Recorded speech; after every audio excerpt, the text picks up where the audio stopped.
Hi everyone, this is Miss Gomez again.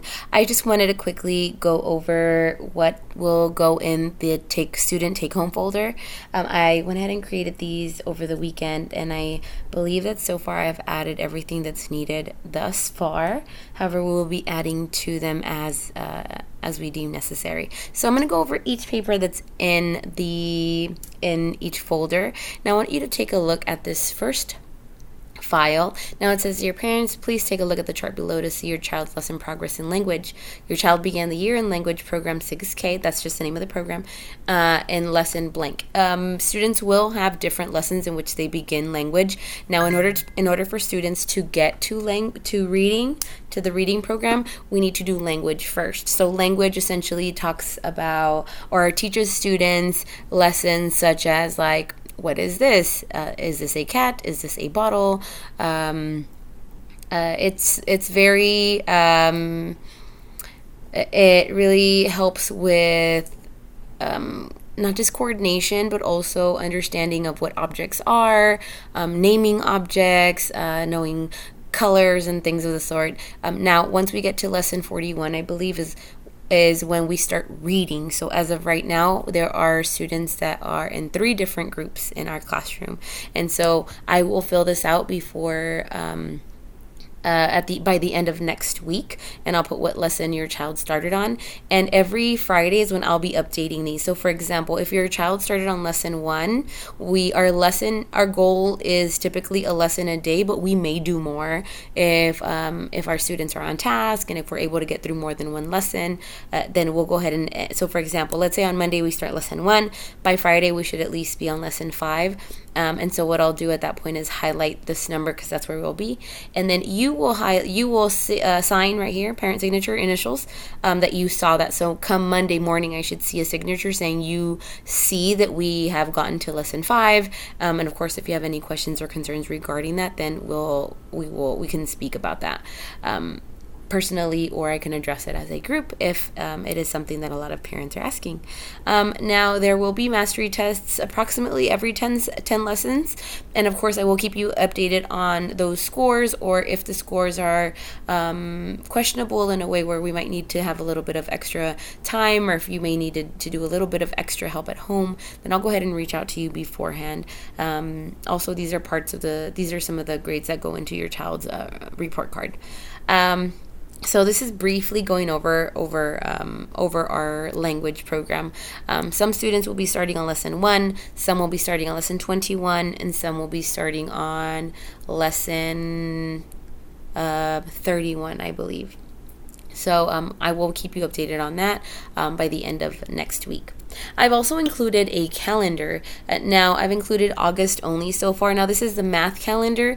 I did include a couple of things. Now, I will try to include all of our holidays on this calendar. Sometimes it's a little difficult to update them as often as I'd like, but I went ahead and updated at least August and September so far. For example, our first day of school, culture camp. Here's a little note. Culture camp was learning classroom and school rules, expectations, procedures. The event, first day of school, reminders for this month. It's great to be practice counting to 20. A lot of our kids can already do that, which is wonderful, but practice writing numbers 1 to 10. If your child can already write the numbers 1 through 10 perfectly without reversals, meaning like writing in the proper way, then go ahead and continue writing up to 20. If they can write up to 20 already, then please continue on as long as your child can, or as far as your child can. Every child has a different level, because our math classes are heterogeneous, meaning we have what we would say like low, medium, and high. So they're not all high students, they're not all average students, and they're not all low students. Therefore, everybody will kind of be at a different level, but we'll all be learning at the same time.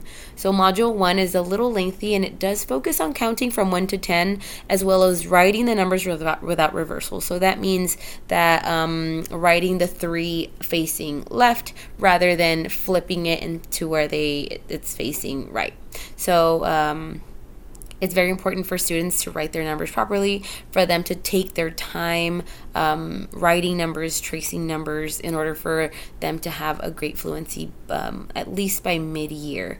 So for example, Thursday we did complete lesson 1, Friday we did complete lesson 2. So this is just the math calendar showing what day we should be completing what lesson. So I won't be posting on Remind what lesson we've done, because now this calendar is readily available for you. So for example, Monday we will complete lesson 3, Tuesday lesson 4, and so on and so forth. Now there is more than enough time during math to complete the lesson, so it is very rare for me not to complete a lesson in math. Now, if for some reason I fall short one particular day, I will catch up the following day. So this schedule should be exact for the rest of the year. Last year I did not deviate from my schedule one bit.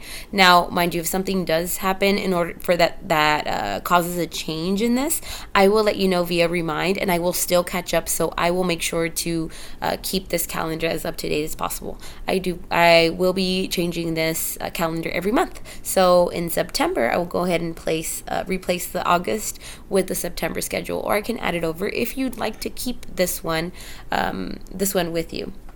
So the next thing that I'm going to put in each folder, will be the child's name. So I have noticed that a few students do not know how to write their name at all. So unfortunately, for the work that they did for lessons 1 and 2, I did have to write their names.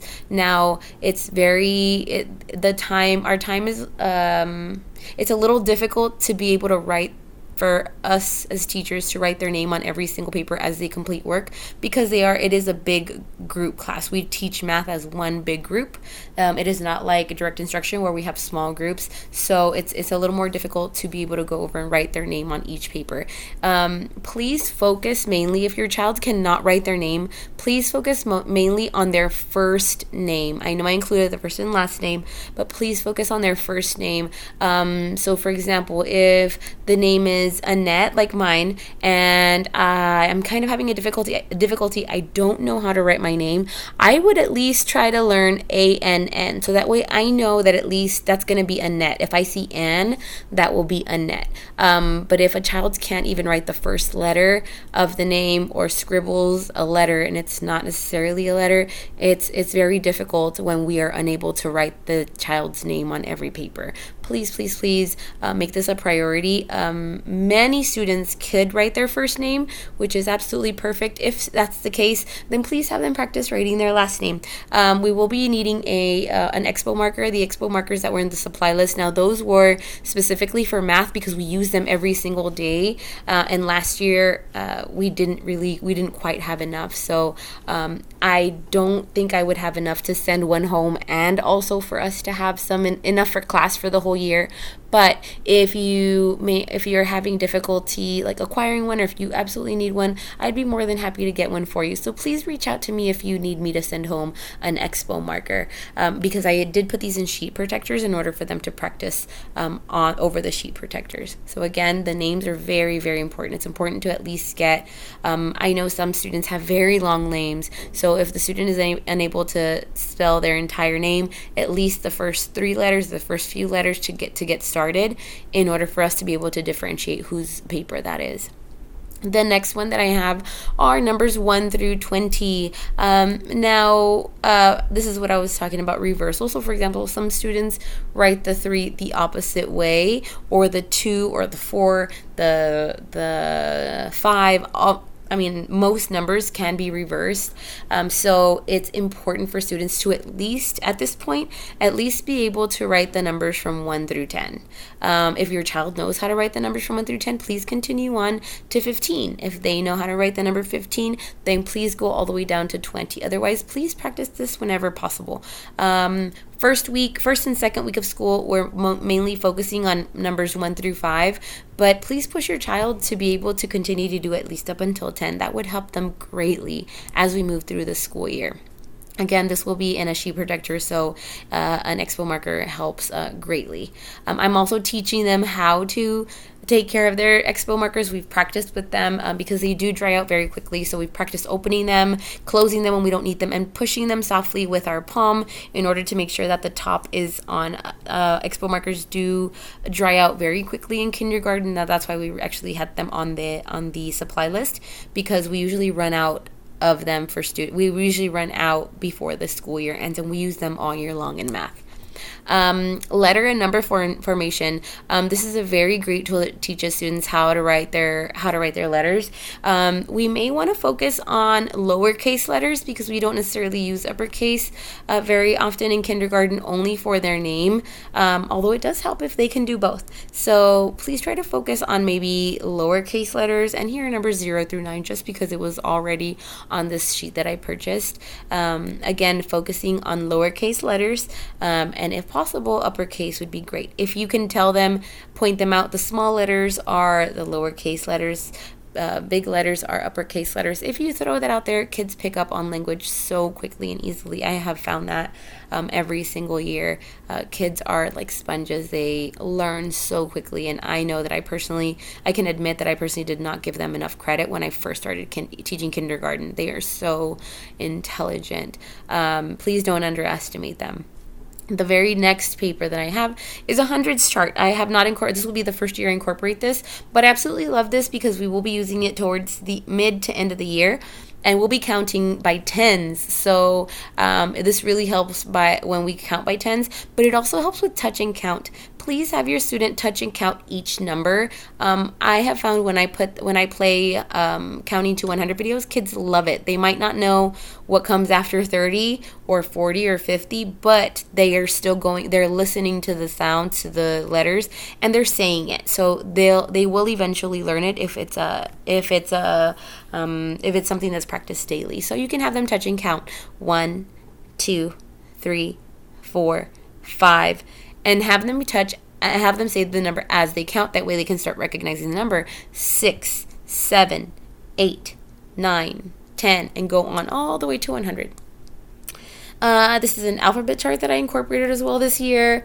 Having students recognize uppercase, lowercase letters, and something that may be associated with that letter. So, for example, A is for apple, and then you can ask them, "What's B? What does B stand for? What's this?" Boat. And this also helps them. They're saying the words, so they're able to sound out A, and then they can say the letter A. And also when they say the word apple, they're going to start to differentiate that A is a sound and A is a sound. So it's something that you may not think that helps, but it truly, truly does. So C is for cat, cat. D is for duck. And all this entire time, students should be saying it so they can say the sounds, they can say the words, and plus these are so cute. I know they're absolutely going to love these little pictures. They are in color. I made sure to print everything in color because I know how visuals can really help with learning. I know I find them really cute, so I know that they do. The next thing I incorporated are sight words. So having a child, they may not know what it means, they may not know very much about it, how to spell it, but they will be able to start to recognize words. And these are words that you can practice over and over. It's okay if they're the same words. So I have them put their finger on there under the letter and sound out like, the, and those are just a couple of things that you can do. And then as you will notice, as you practice, students will start to recognize words and read them. I, like, the, and, see, we. They will really pick up quickly on these. These are only some of the words. I will add more sight words later, and I will also add some flashcards. I'm hoping to send those out sometime midweek. That way you can practice. It's going to be really fun. Make it a game. colors and shapes. Most students know these, which I'm very, very happy and proud about. But we are also learning or colors. Colors. Students know colors, but we're learning shapes, and some of these are a little odd or different, or students aren't used to seeing these. So I went ahead and did these also in color because I think it's just a little fun. And we already went over most of these shapes, and I think they know most of them. So we can talk about things like attributes. So if we talk about once we're done with colors, a square. What does a square look like? Well, it has 4 straight sides, and they all look about the same. So a square has 4 sides that are all the same. Okay, so what about a circle? What kind of attributes does a circle have? Now, I do use the word attributes when I teach this in math for the geometry section, and kids do know what attributes are. When they start using this vocabulary with you, you will be absolutely floored because it's amazing. So you can say, oh, circles have a curve. They don't have any points like squares, but they do have a curve. And you can do the same thing for every single shape that we have here. These are all that we'll use. We won't really use rhombus, but it's good for them to know it. We do use trapezoid and hexagon. We also use these 3D shapes. So we can clarify that these shapes in the 2 rows are flat shapes, while these shapes in the bottom are 3D shapes. We've talked about these, and kids know these, so I know that they're gonna do well with these. So once again, these are all of the sheets that I'm going to include so far in the in student folders. I did put their name on the front to say homework, but it doesn't necessarily mean it's just for homework. There are some fun activities that can be done with these. There will be in the back pocket, I did place a sticker that says leave at home or dejar en casa. So that just means that anything put in that back pocket should stay at home. Sometimes those are worksheets that students do that you can review or look at, take a look at the work that they've done in class. So it's important to take those out because those papers end up getting crumpled and lost in their backpack, or they take them out at dismissal sometimes. They draw on them, and I would really like for you to take a look at those. So please, also when you check your child's folder daily, please feel free and please take out any paper in there that says leave at home. And also the front pocket, I did not put a sticker on it just yet, but the front pocket will be for things that need to be returned to school. As of now, I don't foresee anything that would need to come right back. So I haven't made that a priority just yet. But the front pocket will be for things that need to come back to school, things that might require a signature or anything of that nature. Please feel free to reach out to me if you have any questions regarding any of these sheets, any of these forms. And of course, I will keep in contact. I hope you have a wonderful evening.